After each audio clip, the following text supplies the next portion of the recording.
그다음에 319페이지 요건 간혹가다 내요. 대손세액공제. 그래서 초반에는 우리가 할 수 있는 게 이제 뜻풀이하고 그런 거라 그랬잖아요. 그래서 대손의 뜻이 뭐냐면 못 받는 돈이에요.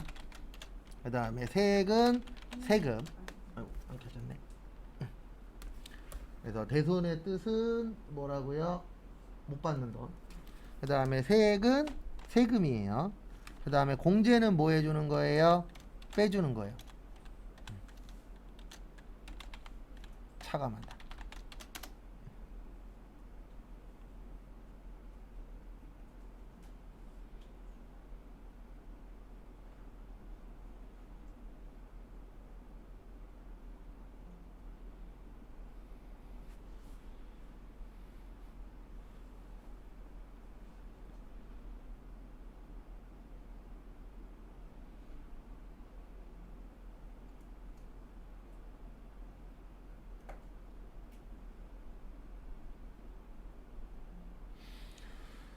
그래서 당연히 못 받은 돈에 대해선 세금 낼 수 있어요? 없어요? 없죠.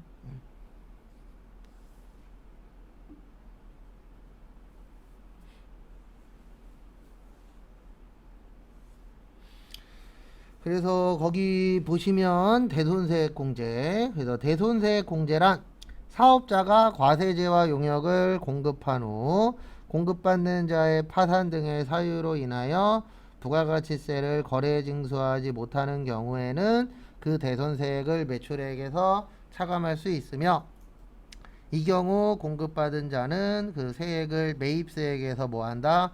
차감한다라고 되어 있는데, 그냥 당연한 얘기예요. 돈 못 받았으니까 뭐 못 내겠다? 세금 못 내겠다. 그 다음에 거기 밑에 보시면 대손세 공제 사유, 파산, 그 다음에 강제 집행, 사망, 그 다음에 회사 정리, 그 다음에 상법상 소멸시효, 그 다음에 6번에 저기에다 밑줄 치세요. 첫 번째 줄 끝쪽에 수표 어음의 부도 발생일로부터 몇 개월이요? 6개월. 요걸 막 3개월 뭐 이런 식으로 낼 때도 있어요. 그러니까 우리가 수표나 어음은 부도 날 수 있어요? 없어요? 있죠. 그러면 부도 발생일이라는 게 뭐냐면, 은행 가면 이 어음 몇 월 며칠 날 부도 났다라고 알려줘요. 그러니까 부도 나면은 연락 옵니다. 이 어음 부도 났다고, 이 회사. 그러면 그날로부터 몇 개월이 지나야 돼요? 6개월.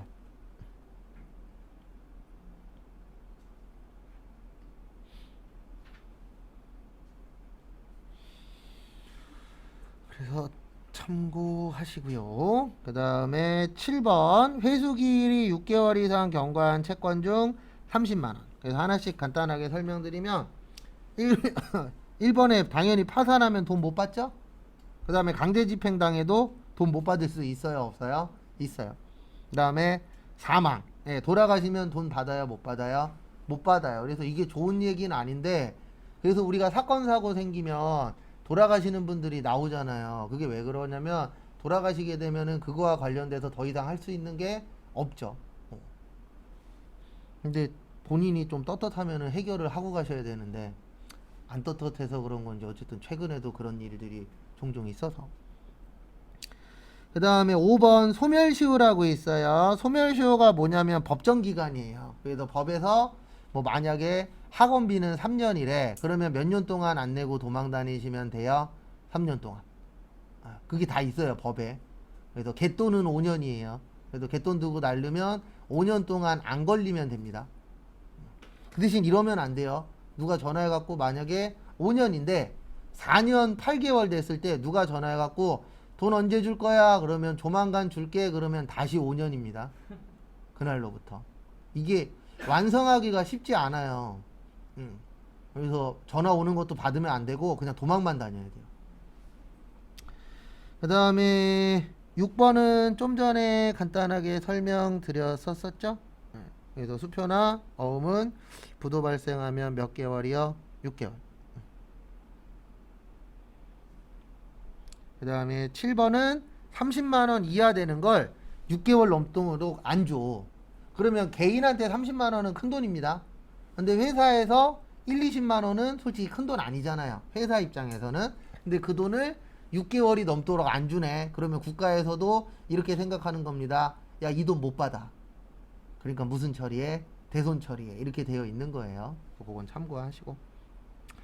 그 다음에 저기에다 밑줄 치세요. 시기의 제한 보시면 이 대손세액 공제는 확정 신고만 가능하고요. 그 다음에 10년 이내 것만 됩니다. 과거엔 5년이었는데 이게 최근에 세법에서 계속 10년으로 바꾸고 있어요. 여러 가지들을. 근데 왜 그러냐면 과거에는 종이로 갖고 있었어야 되잖아요. 근데 대부분 요즘엔 데이터로 갖고 있잖아요. 그래서 국가에서 어쨌든 보존기간을 늘리려고 노력을 하고 계세요. 예전에는 5년만 버티면 됐는데 아직 확정된 건 아니에요. 지금 10년씩 이렇게 늘리고 있거든요. 그럼 나중 되면은 몇 년 동안은 버텨야 돼요? 10년 동안. 그러니까 10년 안에 적이 올 수가 있는 거예요. 세무조사 막 이런 게. 근데 왜 그러냐면 딴 것 때문이 아니고 데이터로 갖고 있으니까. 그 다음에 나머지는 저희하고 상관없고요. 여기는 세무 때 많이 나와요. 그 다음에 쭉 넘어오시고 324페이지.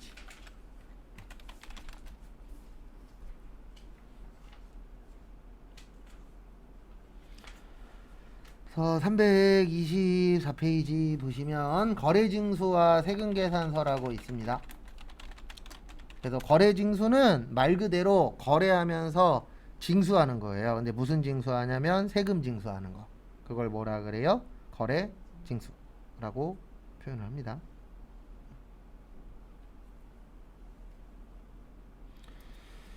그 다음에 세금계산서 관련돼서 거기 밑에 가운데 박스 있으시죠? 그거 먼저 좀 설명을 드리도록 하겠습니다. 그래서 저번에도 한번 적어 드렸었는데요. 우리가 세금 내는 사업자를 과세사업자, 그 다음에 면제받는 사업자를 면세사업자라고 설명 간단하게 드린 적이 있고요. 그 다음에 과세사업자는 또 두 가지로 나누어집니다. 일반 과세자고 무슨 과세자요? 간이과세자. 그래서 간이과세자가 영세사업자라고 설명드렸었죠. 그래서 보시면 간이과세자를 외울 거예요. 저희 나중에. 그래서 개인만 가능하고 직전 연도 공급 대가가 4천이 아니고 8천만원 미만. 그 다음에 4,800만원 미만이면 공급대가가 4,800이 안 되면 영수증 발행하셔야 되고요. 그 다음에 공급대가가 부가세 포함이라 그랬어요. 그래서 부가세 포함해서 공급대가가 4,800만원 미만이면 세금 낼 것도 없다. 이렇게 되어 있고요. 그 다음에 일반 과세자는 세금계산서 발행할 수 있고요. 그 다음에 면세사업자는 뭐 발행할 수 있다고요? 계산서. 이런 것도 좀 알고 계시면 문제 푸실 때 도움이 좀 되실 겁니다. 그 다음에 거기 밑에 보시면 세금계산서의 발급 절차 및 원칙이라고 되어 있는데요. 그냥 이렇게 이해하시면 돼요. 어떻게 이해하시면 되냐면 세금계산서는 2매 발행해요. 몇 매 발행한다고요? 2매. 그래서 2매를 발행하는데 어떻게 발행하냐면 한 매는 공급하는 자거, 또 한 매는 공급받는 자거. 이렇게 해서 2매를 발행해 줍니다. 근데 이게 하나 알고 계셔야 되는 게 이거 2매 발행하는 이유가 뭐냐면은요. 서로 견제하라는 뜻이에요. 회사 되게 많잖아요, 우리. 예. 회사 진짜 엄청 많아요. 근데 그 많은 회사들을 어떻게 관리하는 거냐면 이렇게 관리하는 거예요. 2장을 주죠. 그러면은 만약에 A 회사라는 데가 이 B 회사 관련돼서 한 장을 신고를 했어. 그러면 B 회사도 A 회사 관련돼서 몇 장 신고를 하셔야 돼요? 한 장 신고를 해야 돼요. 그러니까 서로 견제하게끔 만든 거예요. 법 자체에서. 그래서 나는 한 장을 신고했는데 상대방은 우리 회사 관련돼서 신고를 안 했어. 그러면 그 신고는 잘한 신고예요? 잘못한 신고예요? 잘못한 게 되는 거예요. 이렇게 해갖고 서로 견제하게끔 되어 있습니다. 그래서 연락이 올 때가 있어요. 무슨 연락이 오냐면 저번에 신고하신 거 숫자가 안 맞아요. 막 이런 식으로 연락 올 때가 있습니다. 그러면은 우리가 잘못했거나 누가 잘못한 거예요? 상대방 회사가 잘못했거나. 근데 요즘에는 잘못할 일이 없어요. 왜냐면 저기 325페이지 보시면 옛날에는 종이 세금 계산서를 발행을 했습니다. 근데 요즘에는 무슨 세금 계산서 발행해요? 전자 세금 계산서를 발행하기 때문에 요즘에는 틀릴 일이 많진 않아요. 왜냐하면 전자 세금 계산서로 발행하면 데이터로 다 뜨거든요. 어느 회사랑 몇 매 주고 받았다 이런 게 다 떠요. 그래서 과거보다는 틀릴 확률은 가면 갈수록 뭐해지고 있어요? 줄어지고 있습니다. 줄어들고. 근데 이게 무조건 좋은 건 아니에요. 틀릴 확률이 적다는 얘기는 결론은 국가가 데이터를 뭐하고 있다? 가지고 있다. 이렇게 보시면 돼요. 그래서 우리가 외우셔야 되는 건 거기 전자세금 계산서 보시면 이걸 전자세금 계산서 의무 발행자라고 하는데요. 두 분은 무조건 발행을 하셔야 돼요. 누구하고 누구냐면은 법인. 법인은 무조건 전자세금 계산서예요. 그 다음에 또 하나는 개인 중에서 직전 연도 공급가액은 부가세 별도라 그랬습니다. 3억 원 이상인자. 이렇게 두 부류는 무조건 뭐 하셔야 돼요? 전자세금 계산서로 발행을 하셔야 됩니다. 이분들이 종이로 발행하시면 법을 어긴 게 돼요. 그럼 법을 어겼으면 뭐 내셔야 돼요? 세금을 더 내겠죠. 그래서 국가에서 이렇게 만들어 놓았다라는 거 참고하시고요. 그 다음에 세금계산서의 발급시기 거기에다가 밑줄 좀 쳐주세요. 두 번째 줄에 다음 달 10일까지. 그래서 세금계산서는 원래 원칙은 이렇게 되어 있어요. 과세기간이 아니고 공급시기. 그래서 어저께 뭐 대가의 각 부분을 받기로 했니, 그 다음에 뭐 자판기에서 돈을 꺼냈니, 뭐 이런 얘기 잠깐 했었었죠. 예, 그거에 맞춰서 원칙은 발행을 해야 되는데 문제는 뭐냐면 우리가 모든 원칙을 다 지킬 수 있을까요? 없을까요? 없겠죠. 왜냐면 일이 바쁘다 보면은 깜빡할 수도 있나요? 없나요? 있죠. 네, 그래서 법에서는 뭐라고 되어 있냐면 예외 조항이라는 게 있어요. 요 예외 조항이 뭐냐면 다음 달 며칠까지는 합시다. 10일까지. 그래서 그 부분 참고하세요.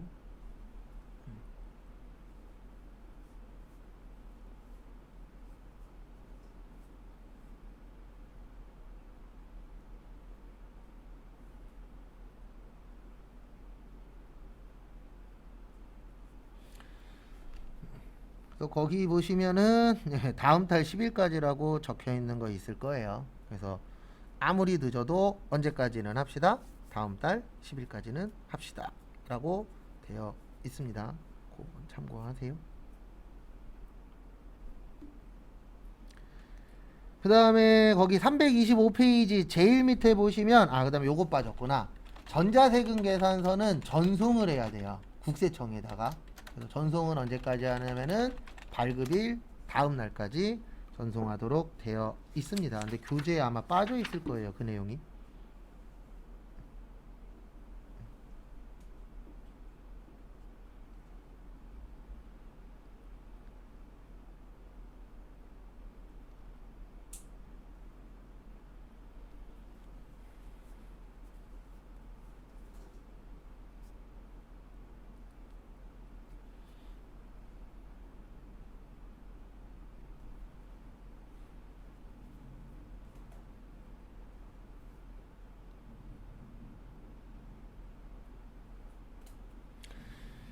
그 다음에 거기 교재의 가장 밑에 쪽에 보시면 요 문구가 있을 겁니다. 제일 밑에 보시면 5년간 세금계산서 보존 의무가 뭐 된다?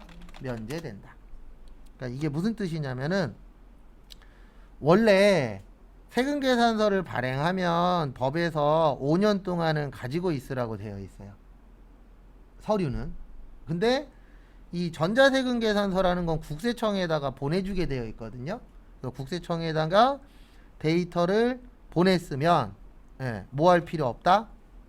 가지고 있을 필요 없다라고 되어 있어요. 법에서. 왜 그러냐면 제가 좀 전에 전자세금 계산서는 전송해야 된다 그랬잖아요. 그러면 전송했으면은 더 이상 갖고 있을 필요가 있다, 없다? 없다. 그렇게 보는 거예요. 근데 이건 알고 계셔야 됩니다. 실제로는 가지고 있어요. 예, 왜냐면 누굴 믿어요 지금 같은 시대에. 예. 이럴 일은 없겠지만 뭐 해커가 심심해갖고 국세청에 가서 우리 회사 거 전자세금 계산서를 삭제할 수도 있어요 없어요? 있죠. 이게 그 인터넷이 제일 무서운 게 그거잖아요. 예, 어떤 상황이 생길지 모르죠. 그래서 대부분 어떻게 관리를 하냐면 그냥 저거 해요. 세금 계산서 다 뽑아갖고 따로 모아 놓습니다. 그거 참고하시고.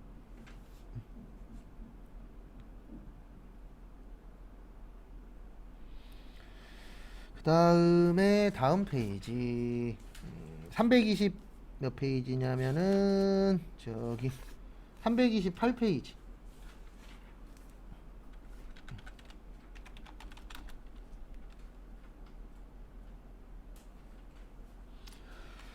328페이지에서 어디 볼 거냐면은요 밑에 보시면은 저거 있어요. 뭐 있냐면은 세금계산서 및 영수증 발급 의무의 면제라고 있습니다.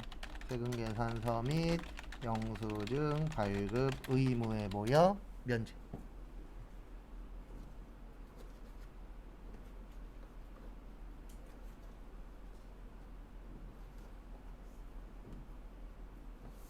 그래서 면제니까 말 그대로 할 필요 있다 없다? 없다 가 되겠죠. 거기 보시면 첫 번째 보시면 택시. 다들 아시겠지만 택시 회사는 세금 계산서 발행할 수 있을까요? 없을까요? 없죠. 그 다음에 노점 행상 이런 분들도 안 돼요. 왜 안 되냐면 노점 행상 분들은 사업자 등록증이 일반적으로 없습니다. 그래서 그분들은 없기 때문에 세금 계산서 발행할 수 없고, 무인 판매기 자판기가 세금 계산서 발행해줘요? 말이 안 되죠. 그래서 발행할 수 없는 업종으로 되어 있으세요. 그 다음에 거기 밑에 보시면 2번에 보시면 소매업에다가 밑줄 치세요. 소매업. 우리가 소매업 하시는 분들은 최종 소비자하고 뭐하죠? 거래를 하는데, 이 세금 계산서라는 건 어떤 분들이 하시는 거냐면은요 이런 분들이 하시는 거예요. 세금 계산서는 업자들끼리 주고받는 거예요. 업자들끼리. 근데 아시겠지만 우리는 업자예요, 소비자예요? 소비자죠. 그러면 소매업 하시는 분들은 그 소비자한테 세금 계산서를 발행해 줄 필요가 있다 없다? 없다. 그래서 거기 마지막에 보시면 이렇게 되어 있어요. 단 소매업 같은 경우에는 공급 받는 자가 세금 계산서 발행을 뭐 할 때요? 요구하는 경우는 가능합니다. 그러니까 이게 무슨 뜻이냐면 이거예요.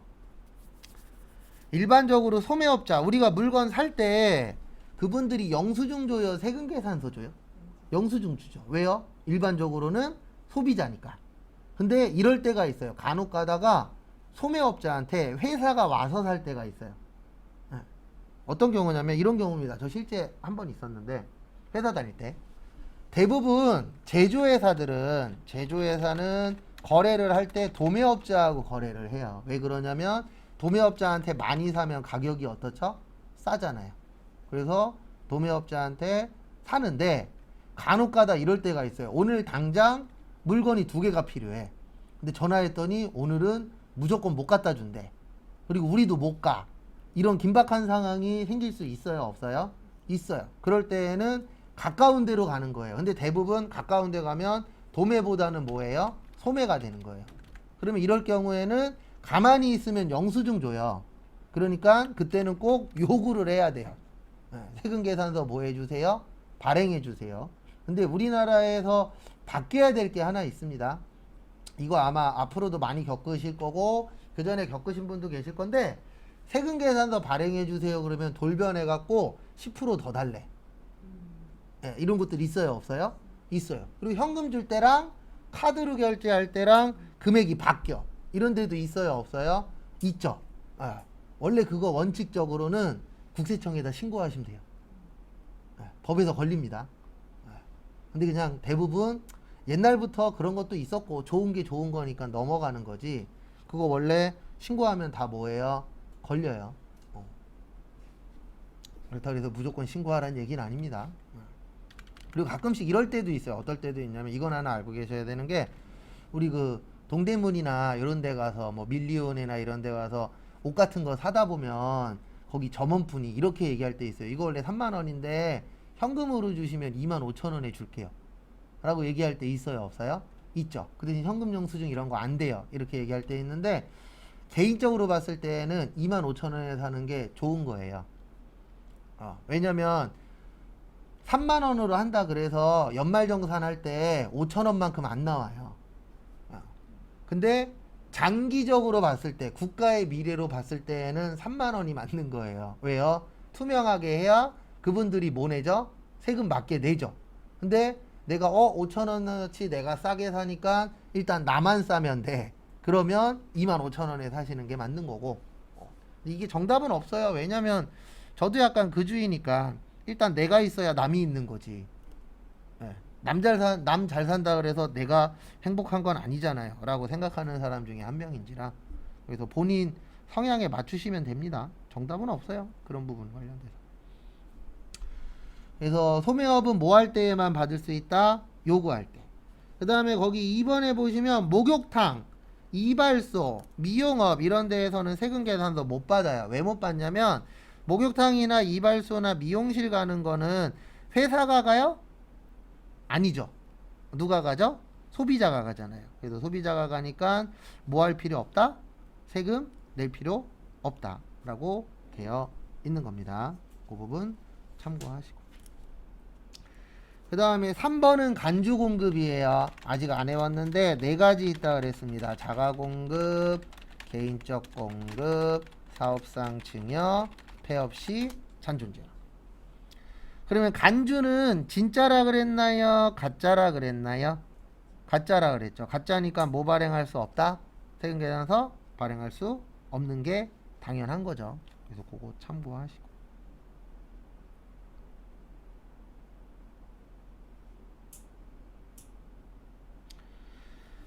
그 다음에 거기 6번에 보시면 간주임대료라고 있어요. 무슨 임대료요? 간주임대료. 간주는 진짜라고요? 가짜라고요?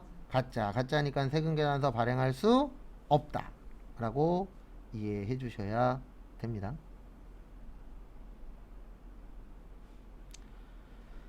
그 다음에 넘기세요. 어디로 오시냐면은 332페이지. 여기가 제일 중요해요. 333페이지부터인데 여기가 왜 중요하냐면은요, 딴 것 때문이 아니고 우리 부가가치세법은 이렇게 되어 있어요. 납부세액은 매출세액 마이너스 매입세액이라고 되어 있습니다. 그러면 우리가 법을 만들 때 여러분들이 만약에 세금 걷는 사람이에요. 그러면은 매출세액을 자세히 만들까요? 매입세액을 자세히 만들까요? 아니에요. 매입세액을 자세하게 만들어요. 우리 매출세액은 두리뭉실하게 만들어요. 그러니까 비슷하면 매출이야. 이렇게 잡도록 되어 있어요. 근데 매입은 정확하게 만들어놔요. 왜냐면 이 내용이 없는 건 매입세액으로 인정을 못 하겠어. 이렇게 해야 뭐를 많이 거둘 수 있어요? 세금을 많이 거둘 수 있겠죠. 그래서 세법 공부하실 때는 저도 누가 이걸 좀 알려줬으면 하나라도 더 이해를 했었을 건데 세법 공부할 때는 국가 입장에서 어떻게 하면 더 많이 거둘 수 있을까? 이 생각만으로 접근을 하셔야 돼요. 이렇게 접근하시면 골치 아파져요. 어떻게 하면 세금을 덜 낼 수 있을까? 그러면 골치 아파집니다. 세금을 덜 낼 수 있는 방법은 불법밖에 없어요. 그래서 우리가 생각하는 것보다 실제 회사 가시면 불법이 많아요. 근데 어쩔 수 없어요. 불법을 안 저지르면 회사가 영위가 안 돼요. 문 닫아야 돼. 그래서 우리 그런 얘기들 하잖아요. 식당에서 식당 위생 관련돼서 이야기 되게 많이 하시는 분들 있죠. 그분들은 배달 음식 드시면 안 돼요.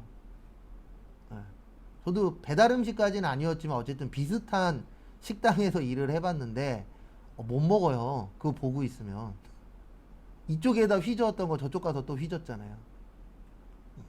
아닌 데들도 있긴 있어요. 근데 아닌 데보다 긴 데가 더 많아요. 생각 외로. 깔끔하게 하는 데도 있긴 있습니다. 근데 제가 봤을 땐 깔끔하게 하는 데가 다수가 아니고 소수예요. 근데 왜 그러냐면 깔끔하게 하면 음식이 늦게 나가요.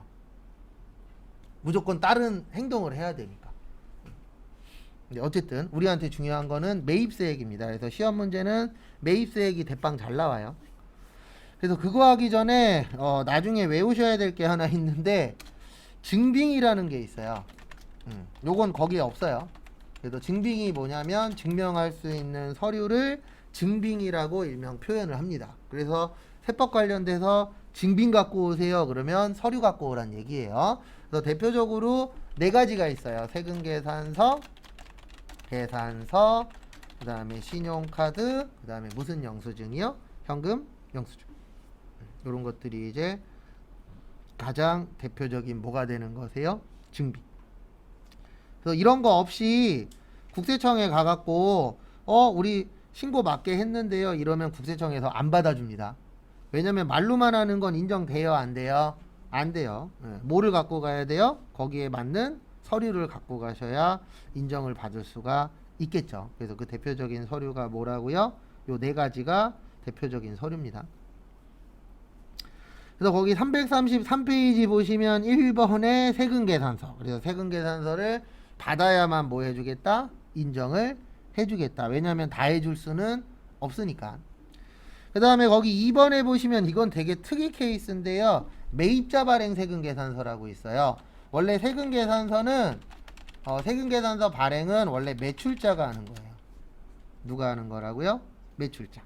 근데 이거를 누가 발행을 했어요? 만약에 매입자가. 근데 어떤 경우냐면 거기 밑줄 잘 쳐져 있어요. 이런 경우입니다. 상대방이 우리 회사랑 싸웠어. 네. 그러면 이렇게 나올 수 있죠. 상대방 사장님이 우리 회사한테 이렇게 얘기할 수 있습니다. 나 죽어도 너네한테는 세금계산서 안 발행해 줄 거야. 이런 식으로 나올 수도 있을까요? 없을까요? 있겠죠. 불가능한 얘기는 아니잖아요. 이제 그럴 경우에 특이한 경우에는 요 매입자가 세금계산서를 발행할 수 있는데 진짜 매입자가 발행하는 게 아니고요. 국세청에다 일르는 거예요. 그 뭐라고 일르냐면은 저 회사랑 거래를 했는데 저 회사가 우리 회사한테 뭐를 안 준다? 세금계산서를 안 줘요 라는 식으로 일르시면 됩니다. 그러면 국가에서 서류를 확인해서 거래했는데 진짜 발행을 안 해줬네 라는 식으로 확인을 해줘요.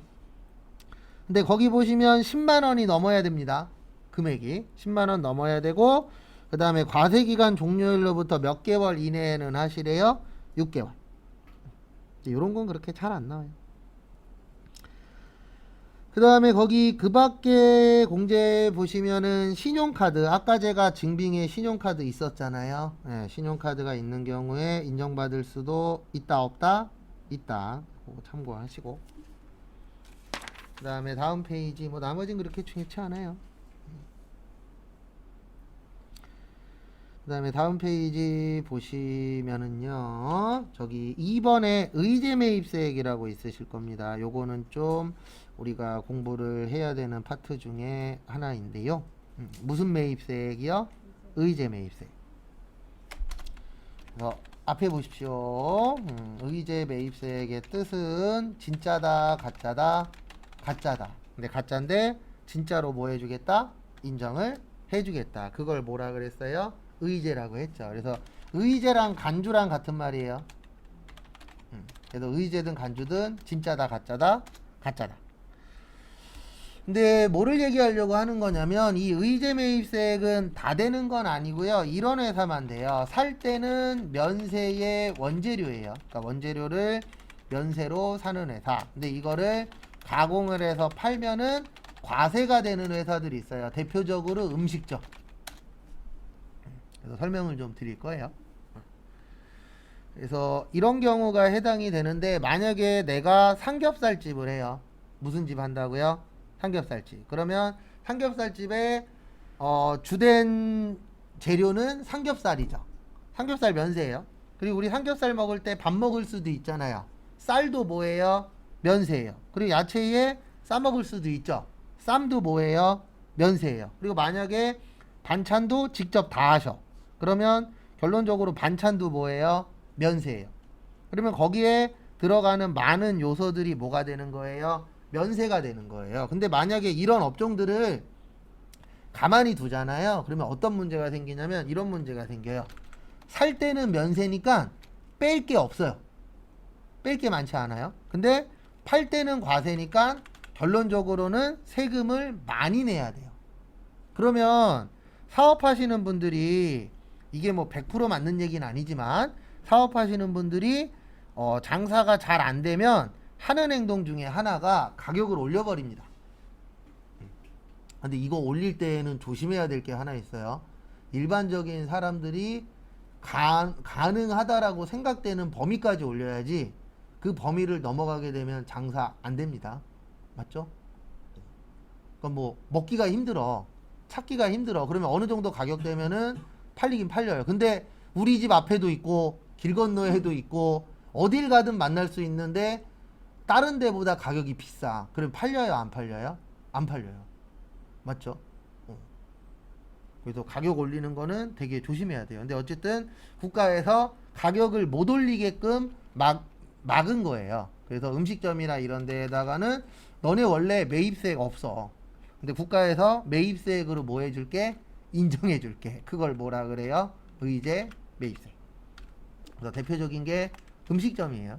화장품 가게도 화장품 공장도 여기에 해당이 됩니다. 왜냐면 화장품 요즘 재료 보면은 안에 뭐 쌀이나 막 알로에 이런 거 들어가잖아요. 그런 것들도 일반적으로 면세거든요. 그래서 그런 면세 물건들이 들어갈 경우에 인정해 주는 게 의제 매입세액이에요. 그래서 요거는 쪽지 시험 안 봐요. 이건 세무 내용이라 그냥 간단하게 보고 넘어갈 겁니다. 거기 335페이지 보시면 세율 있어요. 그래서 나중에 세무 공부하시는 분들은 이거 외우셔야 돼요. 그래서 뭘 외워야 되냐면 세율. 그래서 원칙은 102분의 2예요. 그래서 102분의 2만큼 인정해 주겠다. 그 다음에 중소제조기업하고 개인은 104분의 4만큼 인정해 주겠다라고 되어 있고요. 그 다음에 마지막으로 저기 음식점.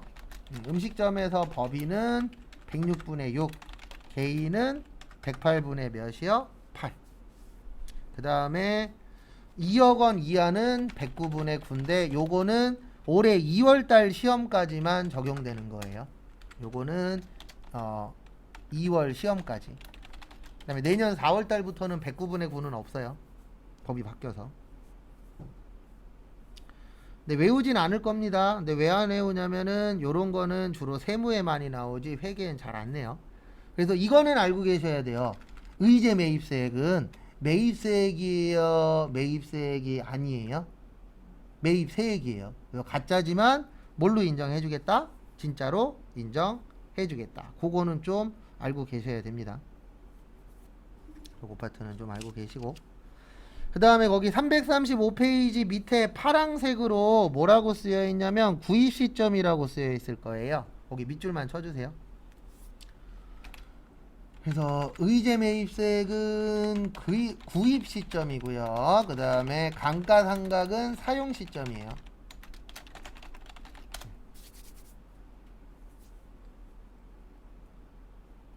그래서 뭐 대단한 건 아니고요. 이게 무슨 뜻이냐면 이런 뜻이에요. 의제 매입세액이라는 건 물건을 샀을 때 인정을 해주겠다. 그거를 무슨 시점이라 그래요? 구입 시점. 그 다음에 감가상각에서 감가의 뜻이 뭐라 그랬었죠? 우리 가격이 뭐한다? 감소한다. 근데 뭐하면 뭐할수록 가격이 감소한다? 쓰면 쓸수록 가격이 감소한다. 그래서 감가상각은 무슨 시점이에요? 사용 시점. 그리고 왜 의제 매입세액은 구입 시점이냐면 이게 대부분 재료거든요. 의제 매입세액은 제가 아까 여기 써놨잖아요. 뭐라고요? 재료. 그러면 우리가 재료를 샀을 때 정확하게 언제 쓸지 알까요? 모를까요? 언제 쓸지? 모르죠. 맞죠? 여러분들 집에서 음식 하려고 야채를 샀어. 그러면 대략적으로는 예측할 수 있죠. 네. 근데 내일 쓰려고 했는데 내일 일이 생겨서 못 썼어. 그러면 한 달 후, 1년 후 막 이렇게 쓸 수도 있어요? 없어요?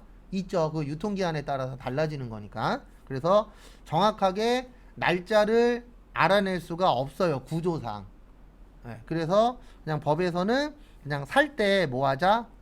처리하자. 그래서 의제 매입세액은 무슨 시점이라고요?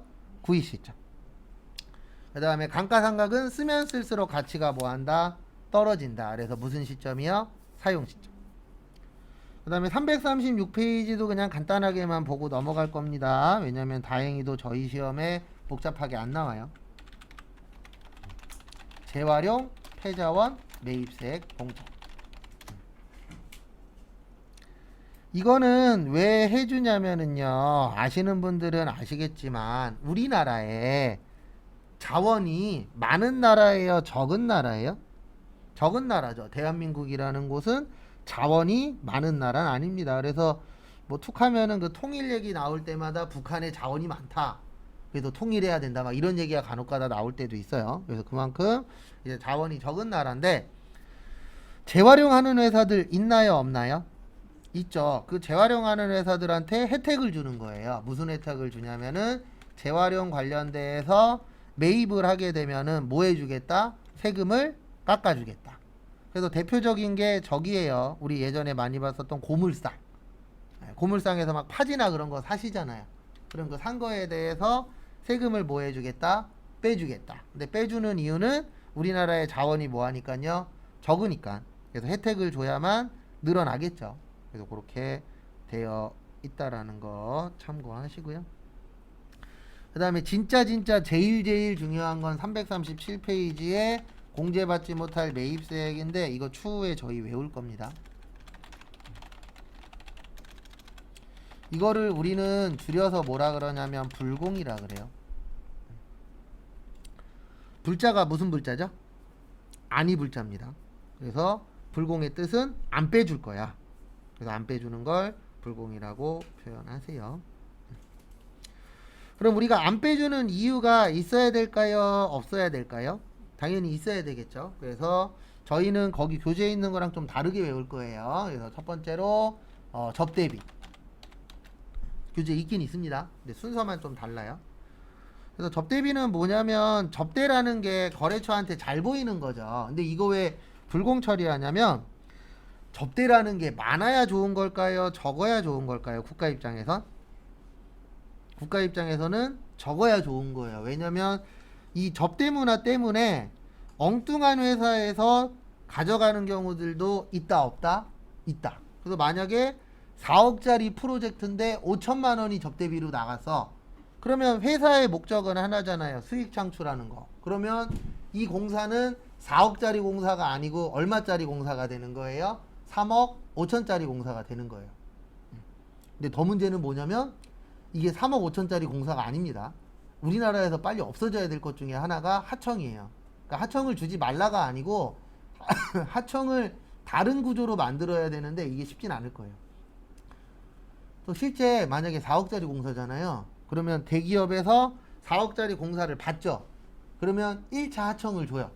다른 데에다가. 근데 주는데 4억에 주는 게 아니고 한 3억 5천 정도로 줘요. 그러면 1차 하청에서 받죠. 또 지들이 안 해요. 또 2차 하청을 또 줘요. 한 3억에. 그러니까 공사도 안 했는데 이미 1억은 뭐 한 거예요? 공중으로 날아간 거예요. 그렇게 하다 보면은 4억짜리 공사가 막 3억, 2억 5천, 2억 막 이렇게 공사가 되는 거예요. 그러다 보니까 이게 가져갈 수 있는 금액이 줄어들잖아요. 그러면 방법은 하나밖에 없어요. 원래 이게 1년짜리 공사야. 그럼 1년보다 빨리 끝내는 거예요. 왜냐면 빨리 끝내면은 나가야 되는 돈들이 늘어나요, 줄어들어요? 네, 줄어들잖아요. 나갈 돈들이. 그러면 그 줄어든 만큼 내가 뭐 할 수 있죠? 가져갈 수 있죠. 그래서 예전에 유튜브 보다가 처음에 아무 생각 없이 볼 때에는 아, 저렇게 할 수도 있구나 그랬었는데, 나중에 곰곰이 생각해 보니까 저놈 나쁜 놈이네가 되더라고요. 뭐가 있었냐면은 그 건물 짓는 건데, 원래 그게 6개월짜리인가 1년짜리래요. 그러니까 만약에 1년이라고 예를 들면 1년 동안에 해야 되는 건데 6개월 만에 끝내서 자기 보너스 받았다, 이런 내용이었거든요, 전체적인 내용이. 근데 결론적으로는 1년짜리를 6개월 만에 끝냈다는 얘기는 개판일 확률이 높다는 얘기죠. 맞죠? 1년짜리를 11개월 만에 끝냈어. 그러면은 어느 정도 이해가 되지만 1년짜리를 반 만에 해서 끝냈다? 그러면은 안 해야 될 행동을 했을 수도 있죠. 그래도 지금 우리나라도 조금씩 위험한 게 어떤 경우가 될지 모르겠지만 최근에 집들 많이 지었잖아요. 어쨌든 예, 계속 집 짓고 있는데 과연 이걸 똑바로 지었을까? 그래서 과거에 그런 적이 있었잖아요. 이거 어쨌든 건설사가 이기긴 했는데 청라에서 집 지을 때 철근 같은 거 넣잖아요. 그 철근을 원래 계획서에는 10개로 되어 있었는데 최종적으로는 5개인가 넣어서 소송난 적이 있었어요. 근데 건설회사 손을 들어줬습니다. 왜냐면 안 무너졌잖아요. 네, 안 무너졌으니까 상관없다 라는 식으로 뭐 이렇게 판결 난 건 아니지만 그런 식으로 판결이 났어요. 그래갖고 거기 입주민들이 졌어요. 근데 입주민들은 불안한 거죠. 왜냐면 원래대로 철근이 많이 들어가야 조금이라도 더 튼튼한 집이 되니까. 그래서 모르겠습니다. 나중에 우째 될런지 좀 불안하기는 해요. 그리고 우리나라 집값이 안 떨어지는 이유 중에 하나가 저것도 있어요. 집이 엉망진창인 집들도 많은데 이거 소문 안 냅니다. 왜냐면 소문 내면 못 떨어지니까요. 집값 떨어지니까. 참 이게 참 어려워요. 돌려막기식이라 지금. 그 다음에 업무 부관 비용. 요건 당연히 안 되는 겁니다.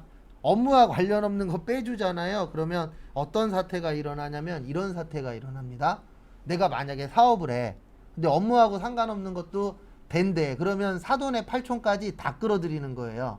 영수증 주세요. 이런 식으로 해서. 그래서 업무하고 관련 없는 건 인정하겠다, 못하겠다, 못하겠다. 이건 당연한 거죠.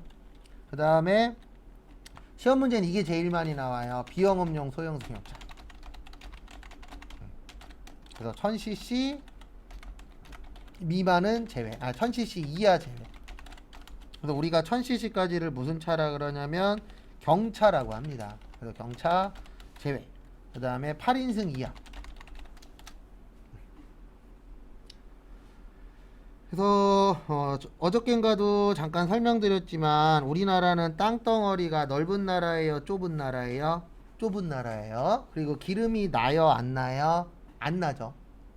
그래서 세법에서는 승용차 관련돼서는 100원이라도 더 세금을 내게끔 만들어져 있어요. 근데 그게 딴 것 때문이 아니고 기름도 안 나. 땅도 좁아. 근데 뭐는 많아요?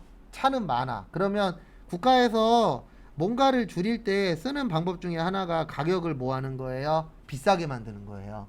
근데 이게 무조건 정답은 아닙니다. 근데 어쨌든 가격이 비싸면은 한 명이라도 덜 살 수 있어요, 없어요? 있죠. 그래서 그런 부분들 때문에 비영업용 소형 승용차 관련돼서는 세금을 100원이라도 더 내게 하겠다. 근데 문제는 뭐냐면 경차는 괜찮아요. 왜냐면 경차는 어쨌든 작잖아요. 경차의 좋은 점이 뭐예요? 크기가 뭐하다? 작다. 그러다 보니까 주차할 때에도 꼭 많은 공간이 필요한 건 아니잖아요. 작은 공간에서도 주차라는 걸 할 수가 있죠. 그래서 경차는 괜찮습니다. 그리고 우리나라에서 승용차는 8인승 이하까지가 승용차예요. 그래서 대부분 회사 가시면 회사 차량 중에 저거 많아요. 뭐 많냐면 봉고차. 봉고차 9인승 봉고차 있잖아요. 그건 괜찮아요. 여기 안 걸려요. 근데 8인승 이하의 차량은 1000cc 넘어가면 요 문구에 걸릴 수가 있습니다. 그래서 대부분 회사 가시면 직원들 차량은요 대부분 이렇게 구성이 되어 있어요. 경차, 그 다음에 화물차, 그 다음에 승합차, 봉고차 같은 것들, 이런 것들이 대부분 누구 차량이에요? 직원들이 대부분 끌고 다니는 차량이고, 그 다음에 임원이나 사장님이나 이런 분들은 1000cc 넘는 차량 끌고 다니시죠. 근데 왜 그러냐면 이건 어쩔 수 없는 겁니다. 그래도 사장인데 폼 나는 건 끌고 다녀야죠. 맞죠? 근데 사장님 중에서도 뭐 마티즈 끌고 다니는 사장님도 있긴 있어요. 근데 일반적인 사장님들은 어느 정도 급수가 되는 걸 끌고 다니잖아요. 근데 나중에 혹시 사업하실 때 요런 건 조심하십시오. 저도 주변에서 한번 들은 얘기인데, 사업할 때 나한테 오더 주는 회사 있잖아요. 거기 사장님 차보다는 한두 단계 낮은 걸로 끌고 다녀야 된대요. 그러니까 만약에 사장님이, 그러니까 나한테 일 주는 사장님이 국산차를 타고 다녀. 근데 내가 돈 좀 벌어갖고 수입차 타잖아요. 그럼 그 다음부터 일거리가 조금씩 줄어든대요, 실제. 예, 네, 그렇죠. 거기 사장이 저 새끼 저거 나한테 받아가는 놈이 돈 많이 벌었네. 내 차보다 좋은 거 끌고 다니네. 실제 그렇게 된대요. 그래서 어떤 분은 2대 끌고 다녀요. 하나는 거래처 가는 차, 하나는 출퇴근용 차. 예. 근데 그렇게 하는 이유가 그런 부분도 있다라고 하더라고요, 실제. 다 그렇죠, 뭐. 예. 그렇죠. 근데 대부분 수입차 끌고 다니는, 요즘엔 근데 그냥 신입도 그 수입차 끌고 다니는 사람들 많아요. 근데 솔직히 그게 자기 돈 아니죠, 뭐. 누구든지 다 알죠. 그렇죠. 그렇게 보죠. 저거 살만하네. 예. 왜냐면 수입차가 솔직히 어느 정도 수입이 있어야 끌고 다니는 거지. 예, 그렇죠. 아무리 뭐 라면만 먹고 수입차 타고 다닌다라고 해도 기본적인 벌이가 있어야 되니까요. 그럼요. 그건 어쩔 수 없어요. 그 다음에 면세 관련된 거. 이거는 왜 불공이냐면 면세는 세금을 안 내요. 그러니까 세금을 안 내니까 뭐 해주겠다? 안 빼주겠다. 왜냐면 어차피 너는 안 낼 거잖아. 그러니까 빼주지도 않을 거야. 이렇게 되어 있습니다. 면세 관련된 거는 안 돼요. 그리고 여기 토지의 뜻은 뭐냐면 토지는 면세란 뜻이에요. 그래서 저희는 이렇게 외울 거예요. 근데 왜 이렇게 외우냐면 시험 문제 이것만 나와요. 나머지 건 잘 안 내요. 그래서 일단은 저렇게 해서 외울 겁니다. 그래서 참고하시고요.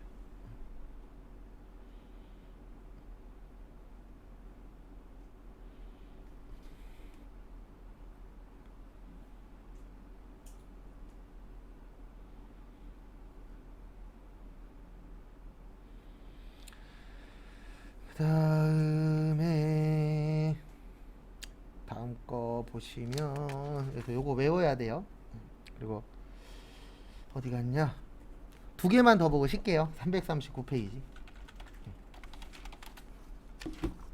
다음 시간에 실기 조금 할 거니까 다음 시간에 컴퓨터 켜놓으세요.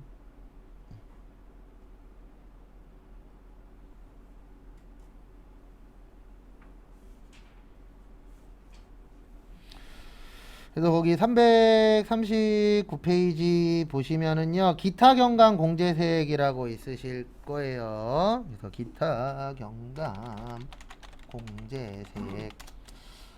첫 번째로 전자신고세액 공제라고 있습니다. 요거는 10,000원 빼줘요. 확정신고당 10,000원. 그러니까 1년에 총 20,000원 빼줍니다. 그러니까 이게 무슨 뜻이냐면, 우리가 신고하는 방법에는 크게 2가지가 있어요. 이거는 시험엔 안 나오는데 서면 신고가 있고 전자 신고가 있습니다. 그래서 서면 신고는 옛날 방식이에요. 직접 프린트를 해서 종이로 뭐 하는 거예요? 신고하는 거. 이걸 무슨 신고라 그래요? 서면 신고.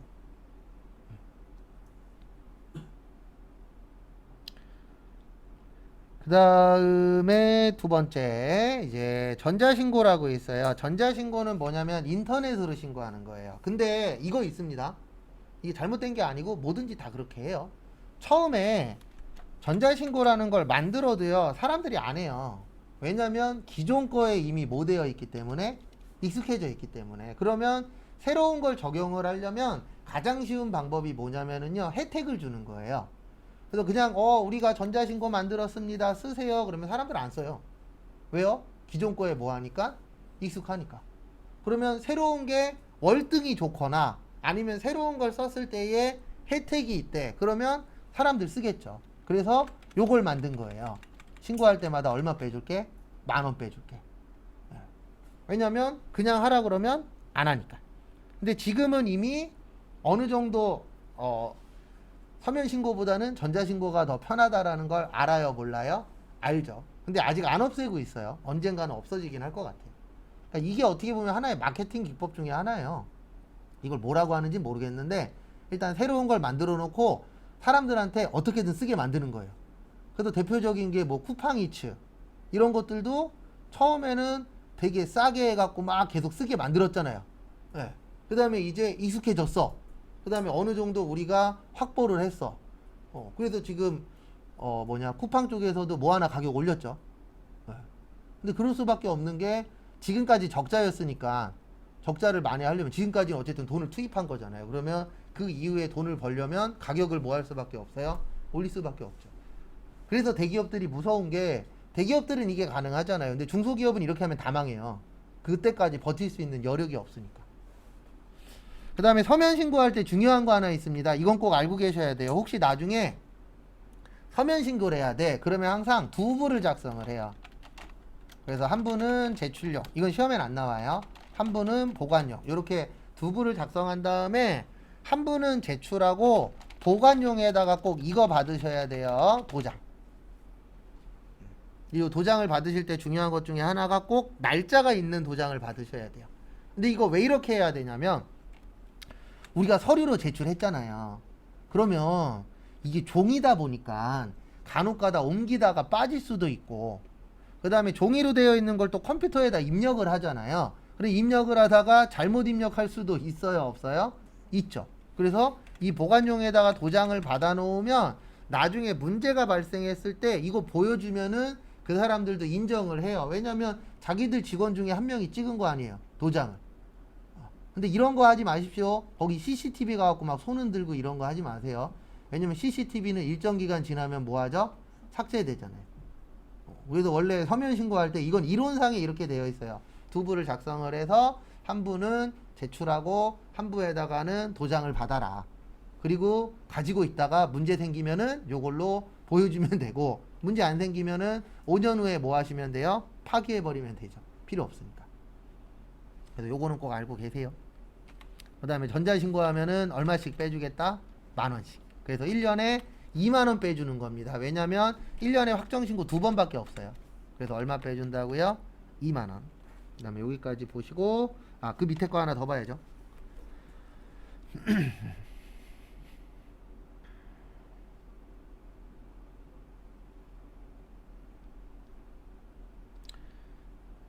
그래서 보시면은요,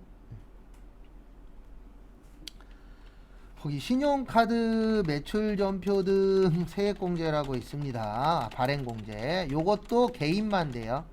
그 다음에 1.3%. 그 다음에 아직 우린 2021년이니까 1,000,000원이에요. 2022년부터는 500으로 줄어듭니다.